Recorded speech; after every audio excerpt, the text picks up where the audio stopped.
nakampiyeyo Yesu ngiye mwirimbi ngiye epfiri yampure n'abamarayika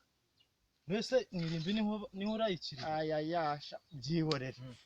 ngiye natajye o kugira ngo nicwe nayo nakicwa ndi mwijuru uri mwijuru se mwirimbi ni mwijuru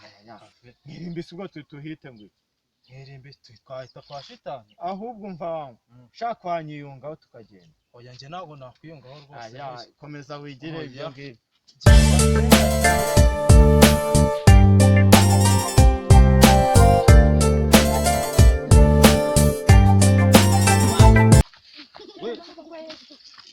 bimeze bite shaka umeze nk'umusazi cyawabyihoreni hari ikuzimu hari ikivuramuheto ngo ni coronavirus gera ku muyobozi wa mbere kiramutikura kibushyira hasi uwa kabiri hasi kigeze ku badiyakoni cyawa baba we abakirisitu noneho kuko nari mbakuriye noneho sasa ibyo bise mbona kuguma epfiri hari ibintu bya hatari bise nivirayo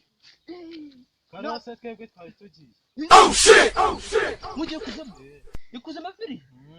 ubwo se hano ku isi bimeze gute kuri mba mugiye kuzimu hari diyama ziriho cyangwa tumereye nabi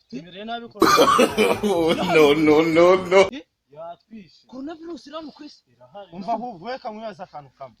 aho uvuye hameze gute coronavirus yaje ku muyobozi wa mbere iramutikura uwa kabiri iramutikura uwa gatatu iramutikura yarageze kwa kristo n'abadiyakoni irakumbira haragura nayo misabara nakune ndiza mvukira sha nimba ari ibyo o kugira ngo nicwe n'ibindi ngiye kujya mu giti nzari nyice nishaka numva turatuku